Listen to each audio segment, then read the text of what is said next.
अगर तुमने इस वीडियो को क्लिक करा है, आई कैन फील एग्जैक्टली तुम क्या फील कर रहे हो। तुमको फियर हो रहा है, एंग्जाइटी हो रही, क्यों ना हो, क्योंकि तुमने पूरी 11 वेस्ट कर दी है। एंड हर चीज़ एस्पिरेंट की लाइफ में ये दिन तो आता है जब उसे रियलाइज़ होता है कि उसने पूरी प्रिपरेशन भी कर ली बट 11 तो वेस्ट ही हो गई। एंड मेरे साथ भी ये हुआ था मेरी 12th में। अब मैं तुम्हें बताता हूँ, मैंने 12th लिया, मेरे को भाई उसमें बहुत दिक्कतें आई, मेरी 11th वेस्ट थी क्योंकि फिर मैंने ड्रॉप ईयर लिया एंड वहाँ पर क्या मिस्टेक्स नहीं करी और अपनी 11th को कैसे सुधारा। एंड 12th में मेरे मेंस में 97.4 परसेंटाइल भी आई। मैंने 11th बेकार थी, वहाँ से 97.4 पर तक पहुँचा, बट अनफॉर्चुनेटली मैं आईटी क्रैक नहीं कर पाया था, जिसकी वजह से मेरे को ड्रॉप लेना पड़ा। एंड फिर मैंने ड्रॉप ईयर में ऐसी क्या चीज़ें करी जिससे मेरा आईटी रुड़की भी क्रैक हो गया। तो इस वीडियो के अंदर एग्जैक्टली मैं तुम्हें बताने वाला हूँ यही रोड मैप जो तुम्हें अभी अपनी 11th को सुधारने के लिए फॉलो करना है।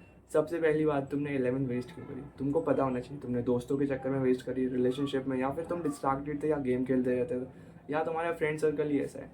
तो सबसे इंपॉर्टेंट चीज़ जो मैं ज़्यादातर रीजन मेरे को दिखते हैं यार, वही होता है कि तुम्हारा फ्रेंड सर्कल ही ऐसा है। तुम्हारे सारे दोस्त पूरे दिन गेम खेल रहे हैं या तुम उनके साथ चिल कर रहे हो, या तुम शाम को गेम खेलने जा रहे हो, ग्राउंड में जा रहे हो, 1-2 घंटा यार तुम ऐसे वेस्ट करते जा रहे हो। देन ये बहुत बड़ी दिक्कत है। तो अपना फ्रेंड सर्कल चेंज करो। मैंने क्या करा था, लिटरली ड्रॉप पे में अपने सारे फ्रेंड्स को ब्लॉक कर दिया था, जिससे यार मैं बिल्कुल डिस्ट्रैक्टेड नहीं था, क्योंकि मेरे फ्रेंड्स मेरे को कॉल करते रहते थे एंड यार फिर जाना पड़ता था। तो सबसे बेस्ट है सबको ब्लॉक कर दो एंड पूरा फोकस पढ़ाई पर करो। अगर तुम ये अभी भी नहीं कर रहे हो देन तुम बहुत बड़ा एक रिस्क ले रहे हो अपनी प्रिपरेशन को लेकर, क्योंकि तुम्हारी 11th वेस्ट हो चुकी है एंड तुम्हें एग्जैक्ट अब तरीका चाहिए अगले 30 से 60 दिनों के अंदर तुम कैसे इस चीज़ को कवर कर रहे होगे। तो उसके लिए मैं तुम्हें एक चीज़ बोलूँगा, अब जो मैं बताने वाला हूँ उसको एग्जैक्ट फॉलो कर लेना। अब तुम्हें ऐसा लग रहा होगा कि यार 11th एक बहुत इंपॉर्टेंट चीज़ है हमारी जेई की, but the thing is 60% to 70% जो सिलेबस आता है वो 12th का होता है एंड 30 to 40% तुम्हारा 11th क्लास से आता है। एंड उसके अंदर भी 12th के कुछ 60 से 70% चैप्टर ऐसे हैं जो इंडिपेंडेंट है, यानी कि उन्हें स्टार्ट करने के लिए तुम्हें 11th की नीड भी नहीं है, बट 11th की नीड हमें जेई में तो है। तो उसके लिए तुम्हें करना होगा एंड 12th के उन चैप्टर को करने के लिए जो थोड़े से डिपेंडेंट है 11th के चैप्टर में, जैसे अगर मैं बात करूँ वेक्टर 3D हो गया, इसके अंदर सेट रिलेशन का थोड़ा सा यूज़ आ जाता है। इंटीग्रेशन होगा, यहाँ पर भी सेट रिलेशन आता है। तो सेट रिलेशन एक ऐसा चैप्टर है जो बहुत जगह यूज़ होगा, तो तुम्हें वो चैप्टर ढंग से करना पड़ेगा। उसके बिना तुम 12th के उन चैप्टर को स्टार्ट भी नहीं कर सकते। तो पहला हमारा काम है ऐसे चैप्टर्स को ढूंढना जो ऐसे ब्रिज हैं, मतलब इनके बिना नया चैप्टर स्टार्ट नहीं होगा। तो पहले हमें उन चैप्टर्स को करना है, फिर हमें एक दो कैटेगरीज पर फोकस करना है, high weighted chapters and low weighted chapter. अब जो हाई वेटेड चैप्टर्स हैं हमें उन्हें प्रायोरिटी में रखना है। अब जैसे मैं अब तुमको बताऊं कि यार जीओसी एक चैप्टर, इसके बिना तुम एक 12th का ऑर्गेनिक टच भी नहीं कर सकते। एंड दूसरी चीज़ यार इसका वेटेज भी है, तो ये बहुत ही ज़्यादा ऐसा चैप्टर, इसको हमें प्रायोरिटी में रखना पड़ेगा। इसके बिना, क्योंकि हमारा जी में भी लॉस हो रहा है प्लस हम 12th के वो चैप्टर्स को स्टार्ट भी नहीं कर पा रहे, तो ऐसे चैप्टर्स पर तुम्हें ज़्यादा फोकस करना है। तो सबसे पहले एक शीट लो एंड उसमें बनाओ कि हाई वेटेज कौन है, लो वेटेज कौन है, एंड ऐसे ब्रिज वाले चैप्टर्स कौन से हैं। बट अगर तुम ये नहीं करना चाहते तो मैंने तुम्हारे लिए ऑलरेडी इस काम को आसान करने के लिए पूरा बंडल बना दिया, जहाँ पर ये ब्रिज वाले चैप्टर, हाई वेटेज चैप्टर, लो वेटेज चैप्टर, यहाँ तक कि 12th के किसी पर्टिकुलर चैप्टर को स्टार्ट करने के लिए 11th के कौन कौन से चैप्टर के कौन कौन से टॉपिक के नीड है तुम्हें, एंड उनको कवर करने के लिए कौन से वन शॉट देखने हैं, कौन से नोट्स चाहिए तुम्हें, वहाँ पर सब मिल जाएगा। इवन हैंड बुक्स भी उसी बंडल के अंदर तुम्हें मिल रही होंगी। एंड 11th की कुछ चैप्टर वाइज टेस्ट पेपर्स भी हैं। तो ये सारा बंडल तुम्हें डिस्क्रिप्शन में दे दिया है 49 रुपीज़ का। अगर तुम मेहनत नहीं करना चाहते खुद से, या फिर तुम्हें थोड़ा सा एक चाहिए कि IITN हमें बता दे कि यार कैसे करना है, उसके मॉक उसके नोट्स थोड़े मिल जाए, तो वो पूरा डिस्क्रिप्शन में डाल दिया है, उसको तुम चेकआउट कर सकते हो। बाकी कंटिन्यू करते हैं। अब तुम्हें ब्रिज वाले चैप्टर पर ज़्यादा फोकस करना है, क्योंकि उन्हीं की वजह से तुम नया चैप्टर 12th में स्टार्ट कर पाओगे। तो पहला काम हमारा हो गया, ब्रिज वाले चैप्टर कंप्लीट हो गए। अब यहाँ पर हम इनको कवर कैसे कर रहे होंगे। अब यहाँ पर देखो, हम पूरे बड़े बड़े, जैसे कोचिंग की बात करूँ तो 15 से 16 दिन लगते थे एक चैप्टर को कवर करने के लिए। तो अब हम वो लेक्चर्स जाकर तो नहीं देख सकते, क्योंकि हमारे पास उतना टाइम नहीं है।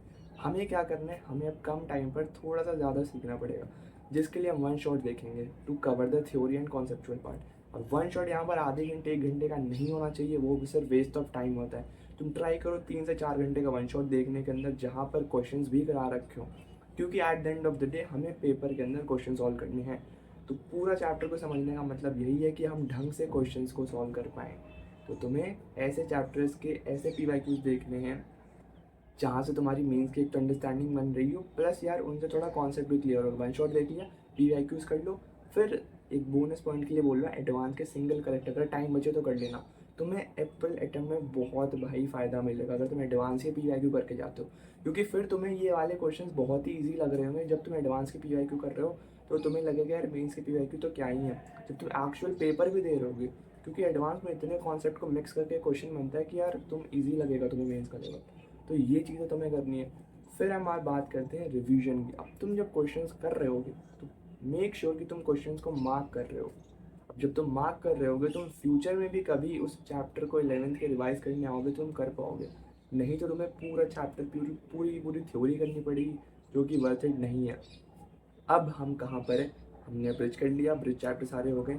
अब हमें 30-40 दिन में टाइम कैसे देना है, स्केड्यूल क्या होना चाहिए हमारा, या टाइम टेबल क्या होना चाहिए। अब तुम पे 7 दिन है एक हफ्ते में।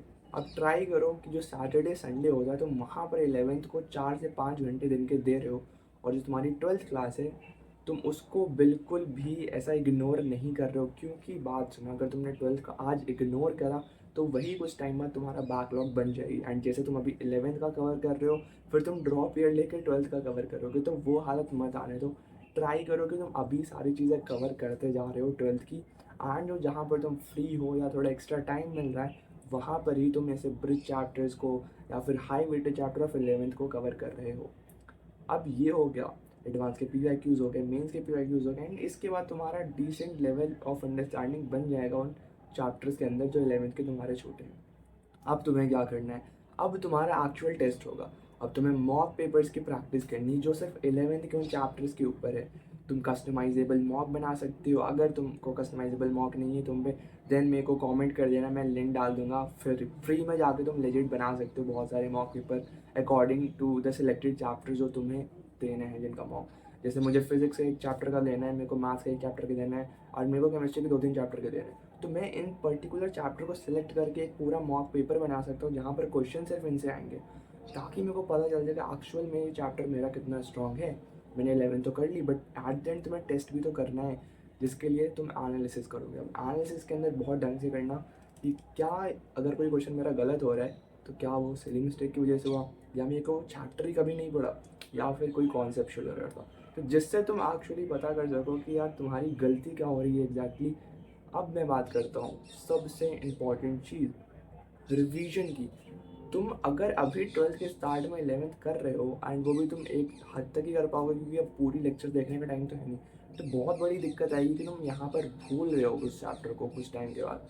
तो तुम्हें क्या करना है, यहाँ पर शॉर्ट नोट्स बनाने हैं, या फिर एक अच्छी हैंड बुक अगर तुम पे जैसे बंडल में मैं दे ही रहा हूँ, या फिर अगर तुम पे ऑलरेडी प्रेजेंट है तो उस हैंड बुक का ज़्यादा से ज़्यादा यूज़ करो।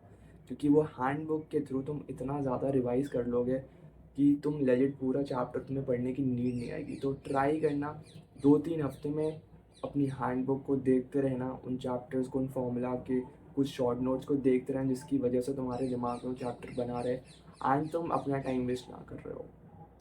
This was all about the video कि तुम 11th को कैसे कवर कर रहे होगे इन 30 से 40 दिन पे। पूरा फोकस अभी ब्रिज वाले चैप्टर्स पर देना एंड हाई वेटेड चैप्टर पर देना। ये टेक्निक है जिससे तुम कवर कर सकते हो अपना 11th का सिलेबस। एंड इनफैक्ट अगर मैं तुमको बताऊँ कि लाइक मेरे बहुत सारे फ्रेंड्स हैं जो अभी IIT रुड़की में, एंड उनने भी अपनी 11th वेस्ट करी थी। मतलब 11th वेस्ट करना इज समथिंग जो तुम्हें करना होता है एंड तुम ऑलरेडी कर चुके हो, क्योंकि मैंने भी करा, बहुत लोगों ने करा। मतलब जस्ट जोकिंग करना मत, अगर तुम सीरियस हो पूरी 11th अच्छे से करो। बट यार अपेरेंटली हो ही जाती है 11th बेस्ट, क्योंकि नए नए आए होते हैं। कोचिंग ने वैसे ही बोल दिया होता है कि 99 परसेंटाइल तो आ ही रहा है।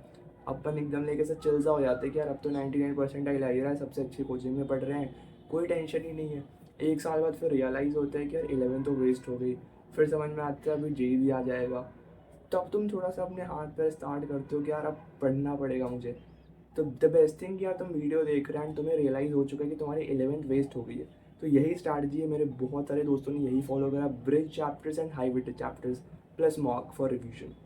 तुम इस चीज़ों को, इन 3-4 चीज़ों को फॉलो करो तो तुम्हारा ईजिली 11th कवर हो जाएगा। एंड इतनी टेंशन मत लो, प्लस 12th को इग्नोर मत करना बिल्कुल भी। सो यही था पूरा वीडियो। बाकी बंडल चेकआउट कर सकते हो, लिंक डिस्क्रिप्शन पर है।